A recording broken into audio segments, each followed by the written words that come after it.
لیکن بات کی جاتی ہے فضل الرحمان کیوں خاموش ہے؟ فضل الرحمان خاموش نہیں ہے. فضل الرحمان کا واسطہ ہے صم بکم عمی فہم لا یرجعون سے. ادھر بھی گنگے ہیں، صرف ادھر نہیں ہے.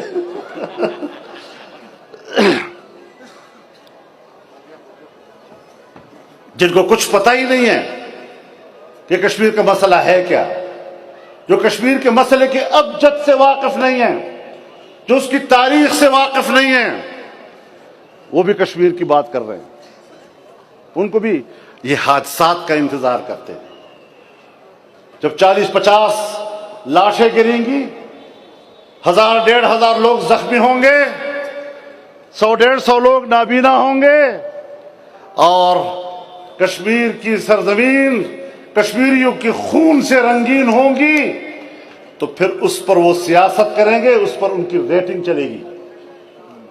یہ حادثوں کے انتظار میں رہتے ہیں، اور حادثوں کے انتظار میں اپنے گناہوں کو چھپانے کے لیے دوسرے سے کہتے ہیں جی آپ خاموش ہیں. میری آواز جب برما میں مسلمانوں کا قتل عام ہو رہا تھا اور پورا پاکستان خاموش تھا، پورا میڈیا خاموش تھا، تمام سیاستدان خاموش تھے، اخبارات خاموش تھے، تو پہلا شخص فضل الرحمان تھا جس نے پارلیمنٹ میں کھڑے ہو کر قوم کے نمائندوں کو جھنجھوڑا. مسلمانوں کا خون ہو رہا ہے، کس خواب خرگوش میں ہو.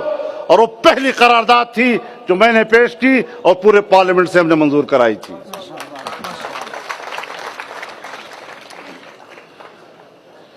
یہ عالم اسلام کے کیس کیا جانتے ہیں؟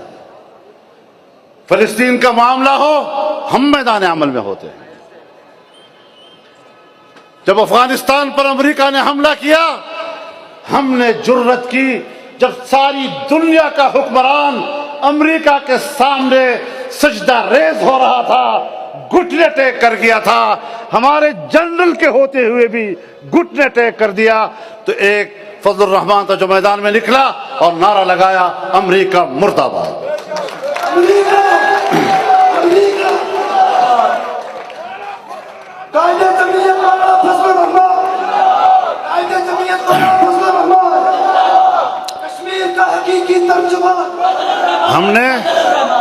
ہم نے خدمت کی ہے، ہم پوری دنیا میں گئے ہیں، اور جب میں کشمیر کی جنگ لڑتا ہوں، جب میں لندن جاتا ہوں، برطانیہ کے پارلیمنٹ میں جاتا ہوں، جب میں برسلز جاتا ہوں اور وہاں کے یورپی پارلیمنٹ کے اندر کشمیر کا مسئلہ اٹھاتا ہوں،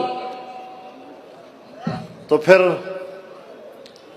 ہمارے ملک کے کچھ اللہ ان کو ہدایت دے، وہ ہماری کردار کشی میں مصروف ہو جاتے ہیں. کون بچائے گا پاکستان؟ مولانا فضل الرحمان. کون بچائے گا پاکستان؟ فضل الرحمان. فضل الرحمان. کون بچائے گا پاکستان؟ کون بچائے گا؟ اس کو چپ کراؤ. مولانا فضل الرحمان. کون بچائے گا پاکستان؟ اللہ بچائے گا پاکستان. اللہ ماشاءاللہ. یہ کہتے ہیں آپ لوگ اپنے آپ کو بڑے موحد ہیں، نعرے آپ کے عجیب ہوتے ہیں، سمجھ میں نہیں آتی بات. بچانے والا صرف اللہ ہے.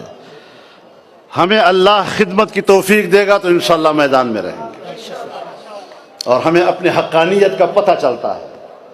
جب ہم دعویٰ کرتے ہیں کہ ہم حق پر ہیں، جب دنیا میں خدا کا دشمن ہمارے مقابلے میں ہوتا ہے تو ہمیں پتہ ہوتا ہے کہ اب ہم اللہ والے ہیں.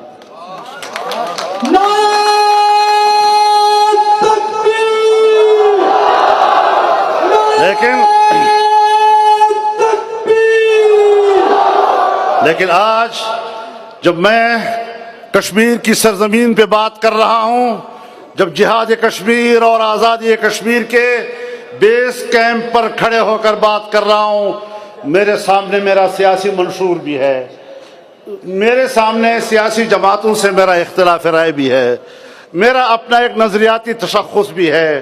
لیکن ایک طرف میرے کشمیری بھائیوں کا خون بہہ رہا ہو، اور دوسری طرف ہم ایک سیٹ جیتنے کے لیے سٹیجوں پر ایک دوسرے کے گریبان پھاڑ رہے ہوں، ایک دوسرے کے دامن پر سیاہی پھینک رہے ہوں، ایک دوسرے پر تہمتیں باندھ رہے ہوں، الزامات کے طوفان تمار کر رہے ہوں، میں نہیں سمجھتا کہ آج کے ان حالات میں خطے کشمیر پر ہم ایسی سیاست کریں۔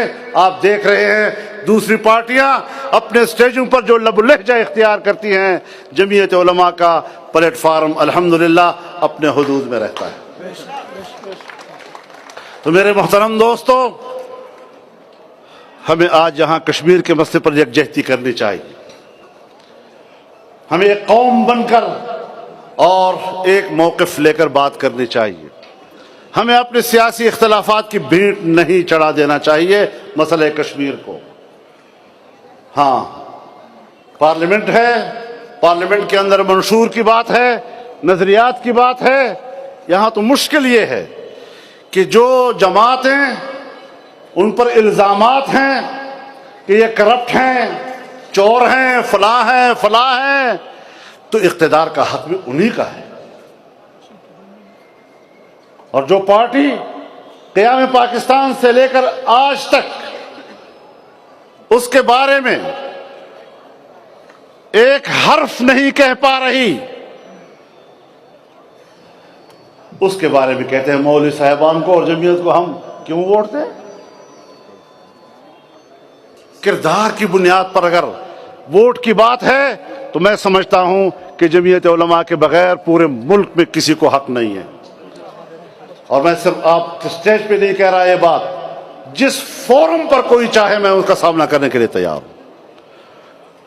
ہمت کرو، سامنے آؤ، لیکن الزام تراشیاں مت کرو۔